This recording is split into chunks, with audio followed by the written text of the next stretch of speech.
네, 안녕하세요. 최준영입니다. 지구본 연구소를 사랑해주신 여러분, 이제 8월도 다 지나가고 있습니다. 더위도 조금씩 가시고 있는 것 같긴 한데 여러분들 어떠신가요? 아직까지는 좀 덥다라고 생각은 하지만 이제 2달만 지나보십시오. 이제 추워 이런 이제 또 고민을 하시게 될 것 같습니다. 요즘에 여러 가지 소식들이 이제 우리를 바쁘게 하고 있습니다만 가장 관심도 많고 한편으로 보면은 재미도 있고 여러 가지로 또 알쏭달쏭한 그런 것들도 배워가는 재미도 있는 미국 대선, 여러분들 관심이 많다라는 거 제가 다 알고 있습니다. 그래서 오늘도 신일철 선생님 모시고 미국 대선과 관련된 이야기 이어가도록 하겠습니다. 안녕하세요, 선생님. 네, 안녕하십니까. 네. 오늘은 많은 분들께서 미국 대선과 관련돼서 이런 거 좀 알려주세요. 궁금합니다. 라는 것들, 여러분들의 궁금증을 해소하는 그러한 이야기로 한번 좀 꾸며볼까라고 생각을 합니다. 여러 이야기들이 되게 많이 나왔는데 그중에서 이제 너무 상식적인 거 빼고 예. 오늘은 이제 스윙 스테이트 관련된 이야기를 좀 해보려고 합니다. 보통 이제 스윙 스테이트 그러면 투표할 때 줏대가 없는 주 네. 이걸 줏대가 없다고 해야 될까요? 어떨 때는 공화당, 어떨 때는 민주당, 뭐 이런 주들을 가리켜서 이제 스윙 스테이트다라고 이야기를 하는데 이게 굳이 이렇게 스윙 스테이트라고 붙일 만한 이유가 있나요? 이게 뭐 원래는 아니었다가 새로 생긴 현상인가 아니면은 어떤 특정한 주들이 계속 이런 행태를 보이다 보니까 스윙 스테이트라고 하는 건지 사실 스윙 스테이트가 과연 무엇인지부터 한번 말씀을 해주시면 좋을 것 같습니다. 개념 자체는 좀 놀라실 수도 있습니다만 링컨의 현역 시절부터 존재를 했습니다. 저희가 아는 에이브럼 링컨? 맞습니다. 예를 들어서 펜실베이니아가 1860년이나 64년이나 링컨의 당선을 결정적으로 확정한 주 중에서 하나로 꼽히거든요. 그렇죠. 근데 펜실베이니아는 생각을 해보시면은 당시의 주요 전장이었지 않습니까? 제일 주요 로버트 리 장군이 무리한 이제 보급선을 감수하면서까지 연방군을 이제 압박하고자 수시로 이제 펜실베이니아에 올라갔기 때문에 전황도 그렇고 그 펜실베이니아에서 있었던 지방 선거의 이제 뭐 흐름이나 결과도 그렇고 링컨이 그래서 임기 동안은 진짜 펜실베이니아 상황을 많이 지켜봤습니다. 그런 면이 있고. 오하이오는 또 어떤 면이 있냐 하면은 록펠러가 뭐 1870년대부터입니까? 그때부터 뭐 석유를 본격적으로 개발하기 시작을 했죠. 근데 그거는 클리블랜드 쪽이고 그 외에도 뭐 조금 더 이제 클리블랜드에서 왼쪽으로 가면은 나오는 이제 에크론 같은 경우는 한때 이제 유리 산업의 거점이었죠. 유리 산업의 거점이었고 남동부는 이제 석탄 쪽이고 동북부 쪽에 있는 영스타운과 그 주변 지역은 철강이고 이런 식으로 이제 다양한 산업이 발달을 했다 보니까는 인구 수도 그만큼 늘어나게 되는데 투표 성향도 제각기 달랐다는 겁니다. 급격히 변화하는 상황이다 보니까. 그렇다 보니까는 그 미국사에 좀 관심이 있으신 분들이라면은 미국의 이제 제국주의를 상징하는 대통령 중 한 명이 윌리엄 맥킨리라는 걸 아실 겁니다. 25대 대통령이고 1901년엔가 그 무정부주의자의 총탄에 이제 암살당한 분이죠. 이 사람이 알고 보면 오하이오 출신입니다. 연방의원과 주지사 등을 역임하고 대통령에 올라갔다 보니까는 오하이오의 표심부터 잡고 가려고 굉장히 많이 노력을 했거든요. 그리고 포론으로 이 사람 보호무역론자였습니다. 당시에도 보호무역이 미국에서도 굉장히 중요한 이슈였거든요. 100년 전에도. 그러니까는 이미 그 시기에도 뭐 언론의 그 출연이라든가 그런 것도 그렇고 여러모로 이제 미국 정치 자체가 지금처럼 이렇게 변화해오는 단계에 있었다 보니까는 지금과 같은 이제 요소들이 조금씩 또 나타나기 시작을 했던 거고 그 중에서 하나가 이제 경합주였다는 겁니다. 아까 박사님께서 말씀하신 어떤 특정 주들이 그런 현상을 꾸준히 보였기 때문에 그런 거 아니냐라고 하셨는데 그것도 맞습니다. 예를 들어서 이제 미주리의 역대 대선 결과를 한번 보시면은 미주리 같은 경우는 이제 지리적으로 보시면은 딱 가운데에 있죠. 그렇죠. 미국 지도의 딱 가운데. 서쪽으로 가는 그 딱 중심부에 있지 않습니까? 그리고 노예제 논쟁의 대표적인 이제 상징으로 꼽히는 미주리 타협의 또 그 거점이었을 뿐더러 링컨이나 남부 정부에거나 모두 중요했던 지역이 또 미주리입니다. 북쪽은 좀 공화당 쪽이었고 남쪽은 민주당 쪽이었고 이런 식으로 또 분화가 됐다 보니까 또 그게 정치 성향으로도 나타난 거죠. 어느 정도였냐면은 1904년부터 2004년까지 100년 그러니까 동안. 100년을 관통하는 세월 동안의 미주리 대선 결과를 한번 찾아보시면은 딱 한 번 그러니까 1956년을 제외한 모든 대선의 승자를 미주리가 정확하게 골랐습니다. 우리도 가끔 그런 거 있지 않습니까? 어느 지역에서 승리하면 결국은 누가 승리한다. 이런 딱 그 느낌인 건데 미주리는 거의 역대 최고 기록을 보유하고 있던 것 100년 그럴 동안 겁니다. 맞췄으니까. 예. 56년이니까는 60년부터 2004년까지 또 정확하게 맞힌 셈이고 사실은 이제 오하이오보다 한참 앞서갔던 거죠. 오하이오는 참고로 1964년부터 2016년까지의 대선 승자를 정확하게 고른 바가 여기서 있습니다. 이기면 이긴다. 예. 특히 공화당 같은 경우는 지면은 대권을 거의 못 잡습니다. 이기더라도 실패한 경우도 있다 보니까 지면은 일단 뭐 예, 이야기를 할 가망이 수는 없다 없는, 이렇게 가망이 볼 수가 없다. 있다는 거죠. 그러니까 스윙 스테이트라는 개념은 미국 정치 내내 계속 예. 있었다. 19세기 때부터 있었다. 예. 그런데 이제 어떻든 간에 시간이 이렇게 쭉 지나면서 최근 들어서는 상당히 고착화되는 구조로 이제 미국이 좀 이제 예, 가다 예. 보니까 예. 양쪽 해안선은 이제 파란색, 예. 가운데는 붉은색 예. 이런 식으로 가는데 많은 분들이 또 궁금해하시는 게 이제 신은철 선생님이 방송을 하시다가 이제 그 푸른 장벽, 뭐 블루월 이런 표현을 종종 써주시는데 예. 이게 어디를 가리키는 거냐? 아까 말씀하신 양대 해안가와 플러스 알파로 중서부 쪽입니다. 중서부 쪽. 일리노이, 미네소타. 네. 그러니까 민주당을 고정적으로 지지하는 요 중서부 두 개 주 외에도 펜실베니아, 미시간, 위스콘신이 있죠. 위스콘신 같은 경우는 이제 84년 대선 당시에 레이건을 지지했지만은 1988년부터 2012년까지는 민주당 대선 후보를 쭉 지지한 바가 있습니다. 펜실베니아랑 미시간은 1992년부터 2012년까지 또 민주당 후보를 쭉 지지했죠. 스윙 스테이트 성향이 남아있긴 한데 왜냐하면 그 사이사이에도 공화당 소속 주지사라든가 공화당 다수파인 주의회를 여러 번 뽑았다 보니까 스윙 스테이트 성향이 남아있긴 한데 대통령 선거의 맥락으로 보면은 뭐 푸른 장벽으로 꼽아도 무방하지 않겠느냐. 그러니까 이제 이렇다는 공화당 거죠. 입장에서 봤을 때는 정말 장벽이 됐군요. 보면 예, 장벽이 넘을 됐죠. 수 없는 장벽처럼 그걸 느껴지는데. 트럼프가 이제 허무는 듯했는데 다시 민주당이 복구를 하고 있다 이겁니다. 그러니까 이제 그 말씀해 주셨던 그 5개 주를 가리켜서 보통 이제 블루월이다라고 이야기를 하고 예. 실제로 또 보면은 이거에 상응하는 개념은 또 레드시 뭐 이런 예. 개념도 있더라고요. 보면은 예. 레드시는 아까 그 박사님께서 말씀하신 그 가운데에 이제 빨간 지역들, 넓은 지역들. 예, 넓은 지역들을 이제 통칭하는 말이죠. 근데 이거는 이제 또 펜실베이니아에 또 어떻게 적용을 시켜볼 수가 있냐 하면은 예. 필라델피아를 중심으로 이쪽은 좀 진한 파란색이거나 옅은 파란색이고 피츠버그를 중심으로 보시면은 피츠버그 주변이 짙은 파란색이고 나머지 군데군데가 파란색인 정도고 가운데부터는 그야말로 빨갛습니다. 빨간색. 그렇다 보니까는 이번에 그 바이든의 용태를 적극 지지했고 또 빌 클린턴의 유명한 선거구 있지 않습니까? It's the economy stupid. 예, 예. 문제는 경제다 이 바보야. 그 메시지를 창안한 선거 전략가 제임스 카빌이 펜실베이니아 중부를 이런 식으로 표현한 바가 있습니다. 펜실베이니아 내의 엘라베마다. 워낙 빨가니까 색깔로 보면은. 예. 그러니까 우리가 보통 이제 주 전체로 색깔을 칠해버리면 빨간색, 예. 파란색 예. 이렇게 나타나는데 그거를 또 놓고 보면은 예. 그 안에도 상당히 많은 복잡 다단한 구조가 있다. 예, 이거를 그렇습니다. 또 염두에 둬야 되는군요. 그렇습니다. 그러다 보니까 이들 주가 이제 왔다 갔다 하는데 예. 뭐 최근에 이제 그 19세기부터 다 이야기할 수는 없고 예. 최근 이제 90년대 이후부터 이제 최근에 보면은 7개 주 이제 꼽는 주들이 어디죠? 이제 네바다부터 이야기해가지고 애리조나, 네바다를 이제 남서부의 남서부. 경합주로 꼽을 수 예. 있고 남동부에서는 이제 조지아와 조지아, 노스캐롤라이나. 노스캐롤라이나. 그다음에 이제 북동부를 포함해서 몰락한 공업지대를 보자면은 미시간, 펜실베이니아, 위스콘신 이렇게 꼽을 수 있겠습니다. 7개 주. 예. 예.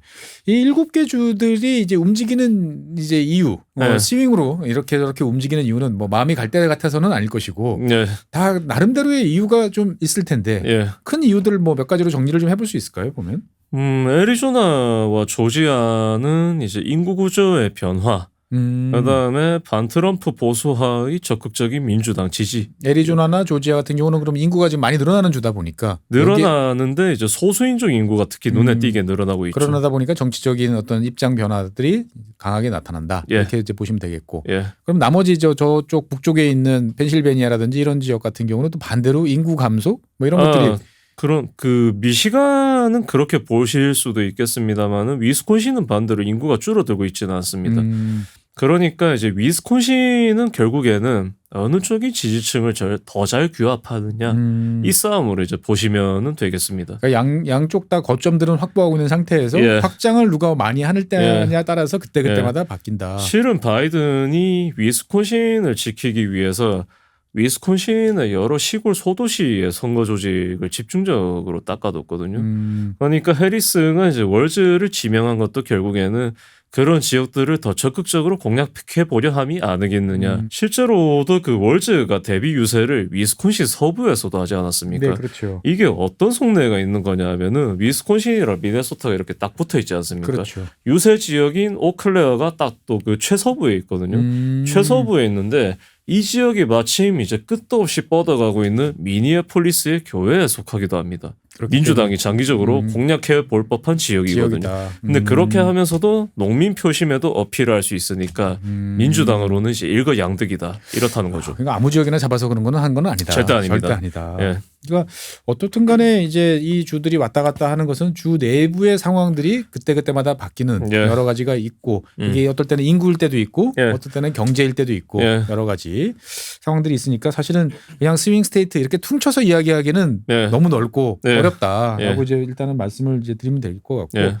실제로 이 7개 주가 지금 어떻게 보면 여기서 이겨야 여기서 누가 더 많이 이기느냐가 결정적이다라고 이야기하면 이제 43개, 7개 주를 제외한 43개는 이미 주인이 다 정해져 있는 그렇죠. 상황이고 예. 7개 주에서 지금 이제 다 합해서 합하면 한 80석 정도 나와요. 그 정도 될 그 정도 겁니다. 되죠. 여기서 누가 이제 잡느냐가 이제 핵심이다라고 예. 하는데 사실 이제 뭐 스윙 스테이트 이렇게 이제 우리가 이야기는 많이 합니다만 여기에 대해서 좀 특징적인 주 이런 특성들이 있고 여러분들이 지켜보시면 좀 재밌겠다라는 주들을 몇 개 골라서 한번 좀 세부적으로 한번 들어가 볼까요? 보면은 나 개인적으로는 애리조나, 조지아 그리고 펜실베이니아를 한번 네, 다뤄봤으면 합니다. 그러면 3개. 그러면 딱 지역도 이제 나누네요. 예, 남서부, 남동부, 북동부. 예. 어디서부터 이야기를 한번 해볼까요? 뭐 알파벳 순으로 하면은 애리조나부터 한번 해보심이. 애리조나는 뭐 뜨거운 도시. 예.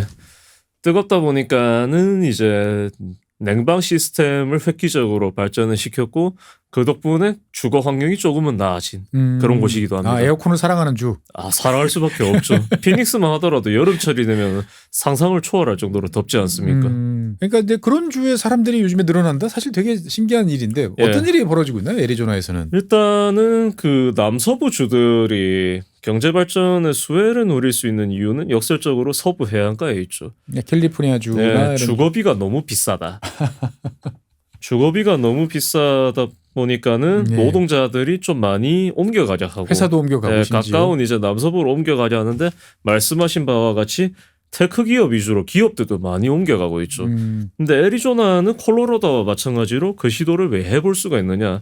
애리조나의 최대 도시인 피닉스나 콜로라도의 최대 도시인 덴버나 둘 다 훌륭한 국제공항을 갖추고 있기도 하죠. 그렇죠, 그렇죠. 네, 예. 그렇기 때문에 사업을 하기에는 여러모로 최적화되어 있는 환경인 겁니다. 주거비도 그렇고. 그리고 또 결국에는 콜로라도도 마찬가지인데 결국에는 그런 식으로 기업을 유치하기 위해서는 민주당이니까는 노동자의 처우도 챙겨야겠지만은 친기업 노선으로 나갈 수밖에 없습니다. 그렇죠. 그러니까 세제 혜택을 주는 쪽으로 갈 수밖에 없다는 거죠. 뭐 애리조나에서 이제 그 팩 공장을 한 6개까지 늘리려고 하는 TSMC도 결국에는 반도체법의 보조금을 받기 때문에 그 그렇죠. 시도를 하고 있는 거 아닙니까? 여러 가지로 지금 뭐 고전은 하고 있습니다만. 예. 네. 그러니까 어떻든 애리조나 같은 경우는 우리가 보통 캘리포니아주 그런 테크 네. 기업들이 많이 가고 있는 더더군다나 반도체 같은 첨단 제조업도 네. 이제 많이 가고 있는 이제 그러한 주다라고 일단 일반적으로 이제 보시면 되겠고 예. 이 애리조나주의 정치적 성향은 어떻게 이제 그동안 변해왔나요 보면은? 리버럴 성향도 있는 리버테리언 보수의 성지였다가 지금은 이제 민주당 우세 경합주로 많이 넘어오고 있다 이렇게 보시면 되겠습니다. 민주당 우세의 경합주. 예. 그러니까 그 동안에는 이제 뭐 나는 그냥 리버테리언이야 내 맘대로 할 거야라고 하는 약간 삐딱선을 타는 사람들이 많았는데 이제는 이제 민주당 쪽으로 어떻게 보면 성향이 좀 기울고 있다 예. 이렇게 정리하시는군요 보면은. 민주당이 사실은 이제 그 피닉스 주변부 교회를 이제 또 공략을 해야 되는데 제일 인구 밀집 지역을 예, 이제 인구 밀집 지역을 다시 또 본격적으로 공략을 해서 다른 주와 마찬가지로 성과를 이뤄내야 되는데 그걸 어떻게 보면 이번에 한번 해볼 수 있지 해볼 수 않겠냐. 있지 않겠나. 네. 그러니까 단순히 이번 선거 승리뿐만 아니고 장기적으로 봤을 때 아예 색깔을 파란색으로 예, 바꿀 수 있는 가능성이 있는 예. 주가 애리조나다. 지금 주정부로 보셔도 주지사랑 그다음에 주 정부의 이제 최고 이제 실권자로 꼽히는 주 법무장관이 민주당 소속이죠. 소속이니까. 예. 일단 애리조나 이야기는 뭐 이 정도로 이제 한번 해보고요. 예. 그다음에 이제 사실 뭐 최근에 대한민국 기업들 제일 많이 투자하고 있고 어떻게 보면 미국에 계신 이 교민 여러분들께서도 여기 한국 마켓은 너무 좋아. 예. 라고 할 정도의 이제 어떻게 보면 제일 빠르게 변화하고 있는 동네가 이제 조지아죠. 이제 보면은 사실 조지아 같은 경우는 제 느낌에는 이 플로리다랑 인근에 있어서 그런지 왠지 여기는 그냥 계속 최근 들어서 계속 그냥 공화당 지지였을 것 같은데 이게 스윙 스테이트로 분류되는 것도 저는 좀 신기하더라고요. 보면은 조지아 이야기는 또 사실 되게 많습니다만 스윙 스테이트랑 관점에서 한번 또 좀 풀어봐 주시죠. 보면은. 뭐 공화당 지지 성향이라고 보셔도 틀리진 않은 게 일단은 별명부터가 남부의 엠파이어 스테이트입니다. 그만큼 남부에서 강력한 위상을 가지고 있는 주이고 그 위상이 어디에서 나왔느냐? 바로 목화 산업이죠. 그렇죠. 옛날에 뭐 바람과 함께 사라지다 그 배경이 예. 다 조지아지 않습니까? 예. 애틀란타 여기서. 특히 이제 그 목사를 겸하고 있는 라파엘 워독 민주당 상원의원의 고향이고 바로 현대차 공장의 이제 거점 역할을 할 서베너가 유서 깊은 항만 도시이기도 그렇죠. 하거든요. 지금도 뭐 미국에서 그래도 한 손가락 안에 들어가는 이제 항만이죠. 예. 보면은. 물동량으로 봐도 한 4위쯤은 될 겁니다. 맞습니다. 네. 예. 그런 곳인데 어떤 게 있냐면은 인종 갈등의 역사가 참 유구합니다. 그렇죠. 예, 20세기로 보더라도 남부 출신 민주당 정치인들의 전략 중에서 하나가 1930년대 이래로 필리버스터를 활용을 해서 고가당 내 표까지 모으고 그거를 활용을 해서 반린칭법 포함 여러 민권법의 통과 자체를 막는 것이었습니다. 그 전략을 창안했던 사람이 국방법에도 큰 족적을 남긴 걸로 평가를 받는 리처드 러셀 전 상원의원입니다. 부친부터가 제 기억이 맞으면은 주 대법원장과 주지사를 역임한 바 있는 거물이었고 본인도 이제 주지사를 거쳐서 상원의원이 된 사람이고 그거를 사실은 이제 30년대 같으면은 러셀이 그래도 상원에서는 신인이었던 셈인데 그거를 하면서 매우 빠르게 남부 의원들의 보스로서의 입지를 굳혔던 겁니다. 근데 그거를 왜 조지아에서 할 수 있었느냐면은 애틀랜타가 실은 유서 깊은 친기업 도시이지 않습니까? 그렇죠. 그리고 흑인 인구가 많습니다. 많고. 그렇다 보니까는 애틀랜타의 기업들 같은 경우에는 이 도시를 계속 키우고 자기들도 확장성을 가지기 위해서라도 소수인종 사회와 밀접하게 지낼 수밖에 없다는 겁니다. 그러니까 조금은 이제 리버럴하게 나갈 수밖에 돈을 없다는 벌기 거죠. 위해서는 리버럴 해줘야 된다. 바로 그겁니다. 그런데 애틀랜타나 아니면 다른 조지아 지역에 살고 있는 백인들은 거기에 무조건 반대였던 거죠. 그렇다 보니까는 애틀랜타에서 위쪽으로 가는 이제 조지아의 북부를 이제 다 그 색깔로 한번 보시면은 그러니까 득표의 비율로 한번 보시면은 네. 완전 빨간 거를 아실 수가 있는데 그렇죠. 바로 그 시절의 영향입니다.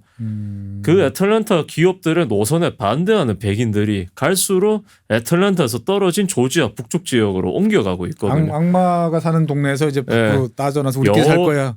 여러 또 산업들이 또 그쪽으로 옮겨가고 있기도 합니다. 실은 뭐 제지 산업이라든가 여러 이제 남부의 주요 산업들이 그쪽으로 옮겨가다 보니까는 그런 것도 있는데 그게 왜 통할 수밖에 없었냐 하면은 흑인 인구가 많았다 해도 결국에는 백인 인구가 다수이고 그렇죠. 그 백인들이 1994년 제가 몇 번 언급해드린 바가 있는 깅리치 선거혁명을 기점으로 공화당으로 확 치우쳤기 때문에 네네. 조지아는 이제 뭐 당적을 바꿨다 뿐이지 결국에는 그 성향을 계속해서 지켰다는 겁니다. 그런데 2016년에 트럼프가 이기고 나니까는 바로 그 백인 지지에서 균열이 생기기 시작했다는 거죠. 이겼는데 왜 균열이 생기죠? 아까 원옥은 언급해드렸고 아무래도 이제 모친이 그 위안부 소녀상 건립을 주도했을 정도의 유명한 운동가이다 보니까는 한국에 관심을 가질 수밖에 없는 민주당 상원의원이 또 한 명 있죠. 누굽니까? 존 오소프죠. 1987년생이고 예, 예. 잘생긴 외모 때문에 수많은 이제 민주당 여성 지지층의 마음을 울리고 있는 그분인데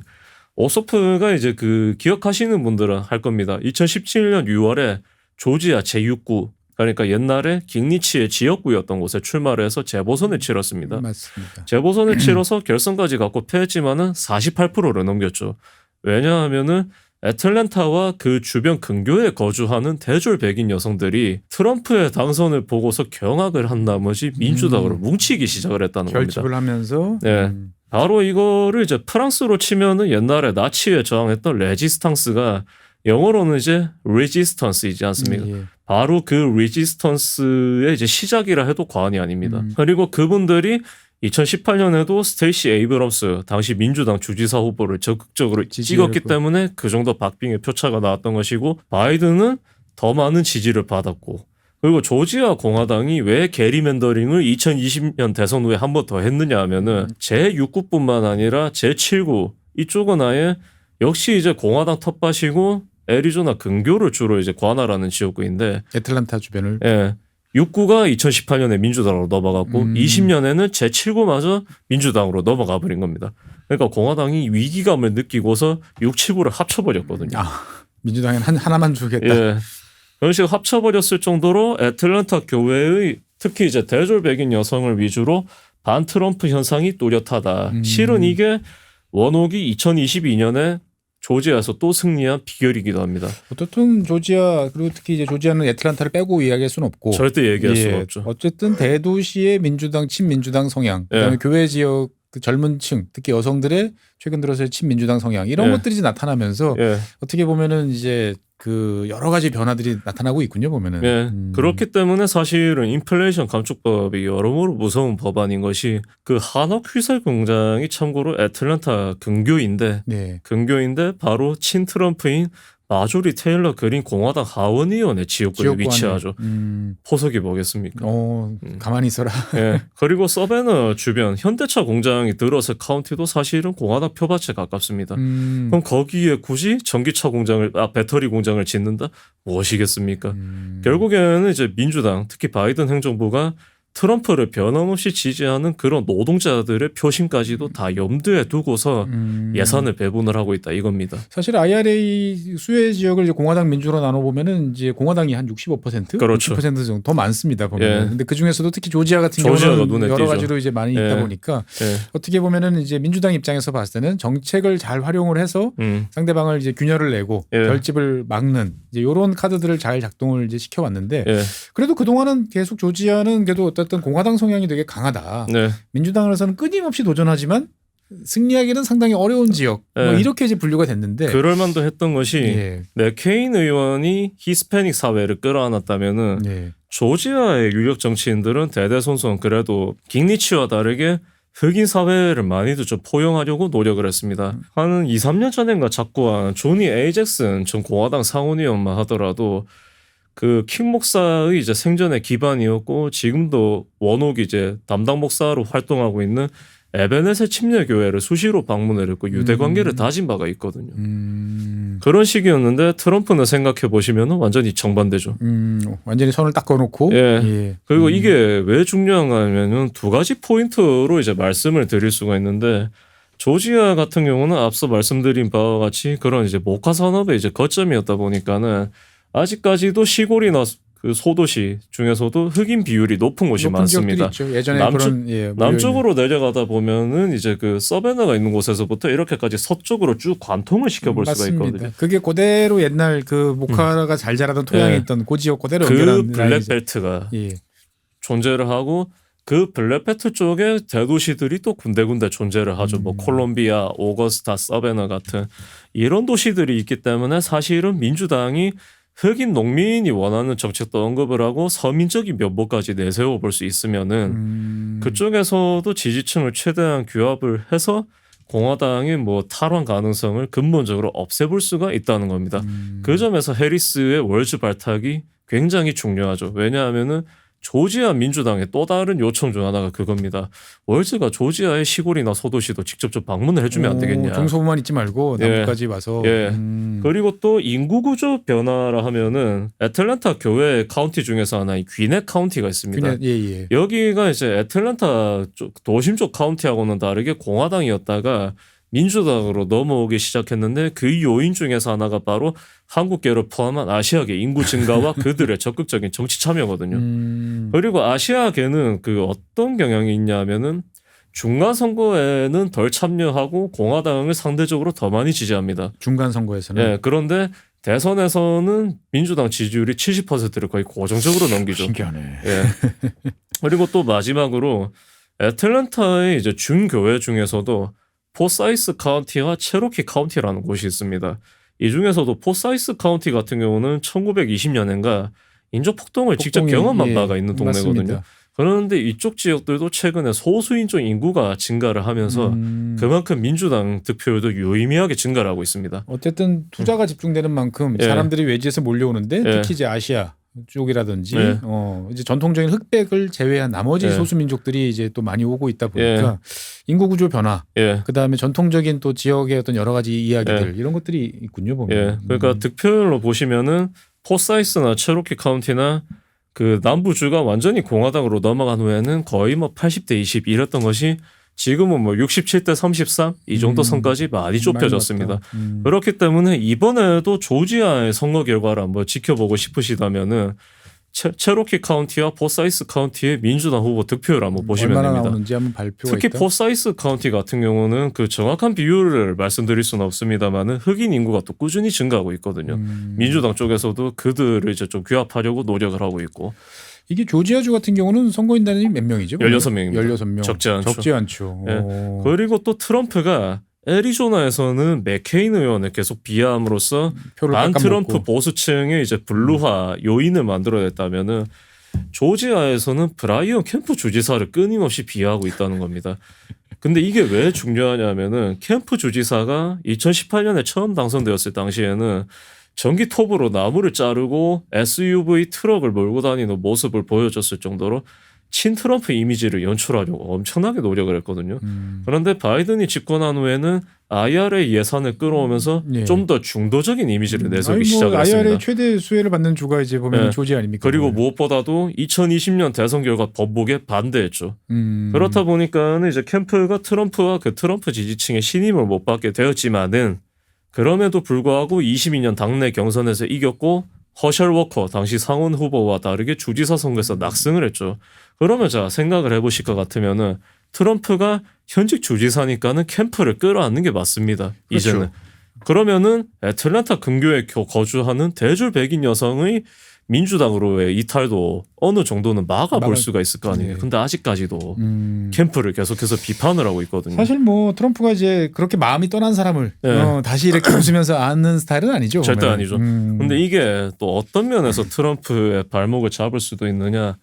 그 캠프가 주지사 선거를 2번 치르면서 부지사를 교체를 했습니다. 부지사를 바꿨다. 예, 근데 그 중에서도 제프 덩컨이라고 한 84년생쯤 되는 젊은 정치인이 있는데 전직 부지사. 이분이 해리스 지지를 선언했을 뿐더러 역시 존 자일스 그 애리조나의 메사 시장과 마찬가지로 민주당 전당대회에도 참석을 했습니다. 참 이 복잡한 미국 정치라고 생각이 드는데 예. 어쨌든 선생님이 보시기에는 조지아는 쉽지는 않지만 예. 민주당에서 공약을 꾸준히 하고 있고 예, 점점 어떻게 보면 파란색으로 바뀔 가능성도 있는 주다. 있습니다. 그러니까 당연히 공화당에서는 필사적으로 또 지켜야 되는 그렇죠. 그런 주가 되겠군요. 예.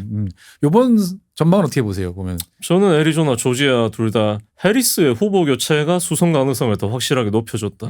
이렇게 볼 수 있지 않을까 싶습니다. 그러면 이제 애리조나나 조지아나 양쪽에서 민주당이 승리할 가능성은 네. 매우 높다. 왜냐하면 애리조나의 맥락으로 보더라도 바이든의 수성 가능성을 그렇게 100% 장담할 수 없었던 이유가 히스패닉 지지율 히스패닉. 저하이지 않습니까? 그런데 히스패닉의 투표 의향이 후보 교체 이래로 눈에 띄게 상승하고 있다는 얘기가 계속 나오고 있습니다. 어떻든 간에 이제 그 상대적으로 남쪽에 있는 두 예. 개 주 스윙 스테이트 같은 경우는 이제 상당히 이제 파란색으로 바뀔 가능성이 높다. 예. 이제 보시는 거고. 그러면 이제 사실 스윙 스테이트 그러면 저 위쪽에 있는 이제 중서부 지역들을 이제 빼놓을 수가 없는데 여기서는 어디를 이야기할까요? 뭐 다 중요한 지역들이긴 한데 인구 구조까지 보자면은 감소하고 있더라도 펜실베이니아가 펜실베니아 좀 여전히 그래도 핫하지 제일 않나 제일 싶습니다. 핫한 저기 19세기 때부터 중요한 예. 일관되게 이제 스윙 스테이트인데 예. 뭐 사실 펜실베니아 같은 경우는 사실 이번에 이제 부통령 부통령 지명 때 상당히 이제 이슈가 됐었죠. 보면 그렇죠. 예, 예. 샤피로 주지사 이야기도 많이 나왔었고 그다음에 무조건 이제 펜실베니아를 잡아야 된다. 이게 제일 중요하다 이야기가 많이 나왔는데 예. 이 펜실베니아에 대해서도 좀 한번 좀 간략하게 한번 설명을 해주시죠. 보면은 일단은 펜실베이니아는 미국에서도 손꼽히게 가톨릭교도 인구가 많은 주였고 지금도 피츠버그 주변은 가톨릭계 백인 노동자가 좀 굉장히 비중이 크다고 보시면 되겠습니다. 종교적인 특성이 있다. 예, 그리고 플러스 알파로 유대계인 백인 인구도 많습니다. 유대계도 많고. 샤피로도 저번에 그렇죠. 말씀드린 바와 같이 유대계죠. 유대계 출신이거든요.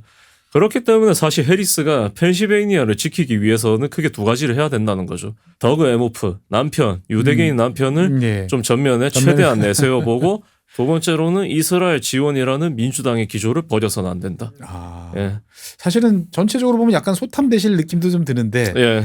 펜실베니아를 놓치면 또 상당히 괴로우니까. 네, 잡기는- 펜실베니아 선거인단은 참고로 조지아보다도 많은 11명입니다. 그러니까 저는 그렇게 인구가 많을 줄 몰랐어요. 네, 그래도 몇 년 전까지만 해도 20명은 너끈히 배정받았던 주죠. 줄어서 지금 이제 19명 정도다. 예, 계속 감소해서 11명인 겁니다.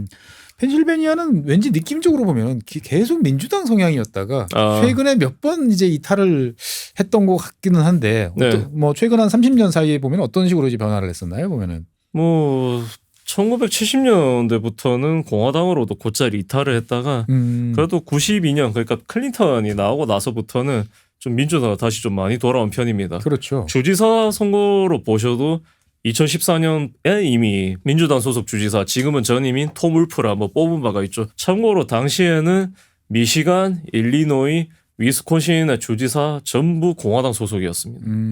그런 차이가 있다는 거죠. 근데 그게 왜 가능한가 하면은 아까 말씀드린 그 가톨릭 인구가 그만큼 중요한 것이 루스벨트가 이제 뉴딜 정책을 추진을 하면서 노동자를 지지층으로 만들었지만은 가톨릭계는 이제 역사적으로 이제 미국의 소수였다 보니까는 그렇죠. 존 F 케네디의 대선 출마와 당선에 그만큼 열광할 수밖에 없었습니다. 그러면은 펜실베니아 동부든 서부든 그 주에 거주를 하면서 제조업에 종사하는 노동자들 입장으로는 당연히 민주당이 더 좋을 수밖에 없다는 거죠. 그렇네요. 예, 참고로 바이든과 밥 케이시 주니어 민주당 상원의원 둘 다 필라델피아 동부에서 태어나고 자란 아일랜드계 가톨릭이죠. 그러니까 심정적인 어떤 유대감은 상당히 강하다. 예, 그게 상당히 강하다 이렇게 보시면 되겠습니다. 그리고 그 유산이 아직까지도 그래도 남아 있다는 거죠. 그렇지만은 16년 대선 결과를 통해서 분명하게 알 수 있는 것은 필라델피아와 피츠버그 도심의 표만으로는 아무리 압도적인 지지를 받는들 펜실베니아를 지킬 수는 없다는 겁니다. 그렇습니다. 사실 펜실베니아 같은 경우는 이제 그 코로나 이후에 경제적 타격도 상당히 많이 입었고 네. 아직 회복이 상당히 느리다. 예. 뭐 이렇게 이제 보이더라고요. 보면은 그러니까 그런 쪽이 트럼프에 대한 지지가 높고 굉장히 큽니다. 예, 그러니까 어떻게 보면 경제적인 요인이 상당히 이제 크게 예. 작용하는 주다. 예. 또 이런 이제 분석도 있더라고요. 예, 보면은. 그게 서쪽으로만 말씀을 드려도 혹시 말씀드린 바가 있는 것 같은 그 비버 카운티 있지 않습니까? 예, 예. 피츠버그보다 좀 더 서쪽에 있고 셰일지대인 거기가 그 에팔레치아 산맥이니까는 셰일지대 일만도 하지만은 옛날에 또 다른 유리 산업의 거점이었거든요. 그러니까 유리 산업이 몰락을 했기 때문에 먹고 살 또 다른 거리를 찾아야 됐던 것이고 그게 마침 이제 셰일 개발이었던 겁니다. 그런데 민주당은 결국에는 18, 29세 그러니까 30세 미만 젊은 세대 진보적인 그들의 지지를 받기 위해서는 환경 문제에 대해서 진보적이고 힙하게 나갈 수밖에 없으니까 그렇죠. 수압파쇄법 자체 프래킹 금지 뭐 이런 식으로 예, 이제. 그런 식으로 나가니까는 비버 카운티에 거주하는 백인 노동자들이 굉장히 실망을 할 수밖에 없다는 거죠. 우리가 너희들을 지지를 하고 싶어도 당신들이 우리 생계를 챙겨주지 않겠다는 건데 그럼 우리가 어떻게 당신들한테 표를 줄 수가 있겠다는 그렇죠. 거냐. 먹고 사는 문제를 해결해 네. 줘야 이제 뭐 표가 나오는 건데. 그러니까 트럼프가 수압파쇄법 금지 등을 언급하면서 그 정서를 제대로 파고들었기 때문에 비버 카운티가 지금도 펜실베니아 서부에서도 꽤 중요한 공화당 표밭이라는 겁니다. 그런데 참고로 해리스가 두 가지를 다 하고 있죠. 그렇죠. 지난번에 말씀드린 바와 같이 수압파쇄법 금지 공약을 철회했고 예. 비버 카운티를 또 직접 방문하기도 했습니다. 그 월즈랑 이제 함께 버스 투어를 하면서 피츠버그에 들렀다가 비버 카운티를 들렀던가 그렇게 했죠.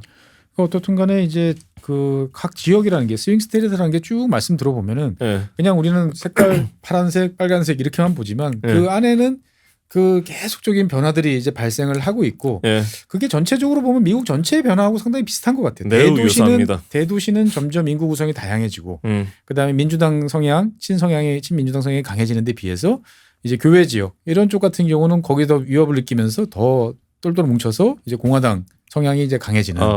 그러니까 미국 전체에서 벌어지는 일이 각 주별로도 지금 비슷한 네. 일이 반복되고 있다. 네, 근데 교회는 정확하게 말씀을 드리면 주별마다 편차는 있습니다만은 도심하고 붙어 있고 또 최근에 개발하면서 자리를 잡은 교회 지역들은 민주당으로 많이 넘어왔습니다. 그런 것 같아요. 그게 조지아와 애리조나에서 나타나고 있는 현상이고 펜실베니아도 마찬가지입니다. 사실 뭐 스윙 스테이트는 아니지만 텍사스에서도 네, 맞습니다. 지도를 확대해 놓고 보면은 뭐 휴스턴이라든지 대도시 주변은 또 의외로 많이 넘어왔습니다. 파란색들이 또 많이 보이더라고요. 예. 보면은. 근데 펜실베니아도 마찬가지로 그 필라델피아 주변을 둘러싸는 그러니까 흔히 미국에서는 그 일리노이의 시카고도 마찬가지고 대도시를 둘러싸는 교회 카운티를 영어로 칼라 카운티라고 부릅니다. 음. 그 블루 칼라 그런 의미가 아니라 예. 그냥 칼라 카운티라고 부르는데 그 필라델피아의 칼라 카운티가 원래는 온건한 보수파의 성지였습니다. 예를 들어서 2018년에 뭐 지역구 재획정의 영향도 있습니다만은 그 트럼프 때문에 결국에는 불출마를 선언한 온건 보수파가 한 명 있습니다. 찰리 덴트라고 펜실베이니아 제7구였던가 거기를 꽤 오랫동안 지켰던 사람인데 이 사람이 이렇게 사임을 했을 정도고 2020년에는 바이든이 나왔죠. 그리고 그 전부터도 사실은 필라델피아의 교회 지역은 굉장히 좀 민주당으로 많이 넘어가고 있다. 이 징조가 보였습니다. 주의회 선거라든가 여러 면으로 봐도 그랬거든요. 그러니까 2020년에 바이든 대선 출마가 그 현상에 화룡점정을 찍어버린 겁니다. 그렇다 보니까는 이제 그 필라델피아 주변의 칼라 카운티도 이제는 거의 고정적으로 민주당을 찍어주는 지역이 되었다 이거죠. 그러니까 어떻게 보면은 이제 선거를 치르는 입장에서 봤을 때 보면은 예. 개별 선거구마다 아주 쪼개서 예. 들여다 보면서 거기에 맞는 뭔가를 요청을 하고 예. 뛰어다녀야 되는 예. 그런 상황이다라고 예. 생각하면 우리는 보통 미국 선거가 이제 뭐 대규모 광고 뭐 이제 돈 뭐 이렇게만 생각은 하지만 실제로 표를 얻는 거는 이런 스윙 스테이트야말로 정말 이제 정치인들이 발로 뛰고 예. 평소에 얼굴 많이 보여주고 악수하고 유대감 갖고 이런 것들이 참 중요한 그렇죠. 예. 예. 결국에는 노동자와 농민의 표심을 무시해서는 안 된다는 겁니다. 결국 이 스윙 스테이트 7개 주도 다 다 거기서 그렇다는 겁니다. 트럼프가 그거를 잘했기 때문에 8년 전에 이겼던 것이고 예. 지금도 그렇기 때문에 그렇게나 강력한 힘을 이제 가질 수가 있다는 거죠. 지금 이제 7개 주 정도에서 어떻게든 보면 서로가 이기면 이제 무조건 이긴다 네. 라는 건데 선생님 예측을 하시기에는 민주당이 몇 개 정도 어디에서는 승리할 것 같다 이렇게 보시는지요? 보면. 노스캐롤라이나는 좀 더 관심을 가지고 지켜보셨으면 합니다. 그 정치 예측 기관 중에서 버지니아 대학 산하였던가 거기에 레리 사바토 교수라는 분이 이제 크리스탈볼 그러니까 한국말로 이제 진주공이라는 이 수정 무술입니까? 정치 연구소를 만들어서 운영을 하고 있는데 거기도 뭐 네이트 시버 같은 사람들과 마찬가지로 예측을 하거든요. 근데 이 사바토 교수의 그 진주공이 노스캐롤라이나의 판세를 공화당 야구세 영어로는 린 리퍼블리칸에서 경합 토스업으로 수정을 했습니다. 토스업으로 바꿨어요. 네. 그러니까는 그 로이 쿠퍼 노스캐롤라이나 주지사의 말 맞다나 아마 2008년에 오바마 향수가 확실히 좀 노스캐롤라이나에서 많이 살아난 게 아닌가. 노스캐롤라이나는 사실은 스윙 스테이트지만 그렇게 뭐 민주당에서 승산이 없는 많이 그런, 없죠 사실은. 그런 동네라고 생각을 했는데. 근데 일단은 판세 예측 자체는 그런 식으로 달라졌기 때문에 좀 더 지켜보셔야 된다. 이런 것이고. 예. 어떻든 간에 뭐 정치적으로 보면 뭐 민주당이나 공화당이나 이 스윙 스테이트는 솔직한 얘기로 환장할 네. 그런 지역이긴 합니다만 네. 지역 입장에서 봤을 때는 이런 스윙 스테이트 입장으로서 네. 어떻게 보면 정말 많은 관심을 이끌어내고 예. 더 많은 지원을 이끌어낸다. 라는 점에서 봤을 때는 뭐 좋다 이렇게 네. 볼 수도 있겠군요. 보면. 그렇죠. 아 그리고 그 펜실베이니아는 한 가지 점을 더 유념하고 보시면 재미있을 게 애리조나와 마찬가지로 히스패닉 인구를 주목하셔야 됩니다. 히스패닉은 많지는 않지만 인구 증가율로 보면은 전 인종을 통틀어서 제일 가파른 증가세를 보이고 있거든요. 그렇다 보니까 실은 바이든 대통령이 스페인어 광고를 아예 올해 3월부터 쭉 내보내고 그렇죠. 있었을 정도입니다. 그래서 저는 왜 거기서 내보내지 싶었는데 해리스는 이제 거기에다 덧붙여서 그 동쪽에 굉장히 유력한 히스패닉계 라디오 방송인이 한 명 있거든요. 그분하고 전화 인터뷰까지 했습니다. 근데 트럼프는 아무 관심을 안 보이고 있죠. 그러니까 물론- 잘라서 들어가는 민주당, 예. 크게 봤을 때 우위를 자신하는 공화당 예. 이런 이제 상황이 이제 펜실베니아에서는 나타나고 예. 있다. 물론 국적으로 보면은 그럴 법도 합니다. 그 플로리다는 지난번에 말씀드린 바와 마찬가지로 쿠바계, 네. 베네수엘라계, 니카라과계가 사회주의라면 학을 떼다 보니까는 그렇죠. 민주당을 싫어할 수밖에 없지만 그나마 푸에르토리코계가 민주당을 지지하기 때문에 공화당의 압도적인 히스패닉 우위 구도가 확립되지는 않는 건데 필라델피아 히스패닉의 주축이 하필이면 또 푸에르토계입니다. 그리고 플러스 알파로 뉴욕 일대에 많이 거주하면서 민주당을 찍는 도미니카 공화국계도 많이 있거든요.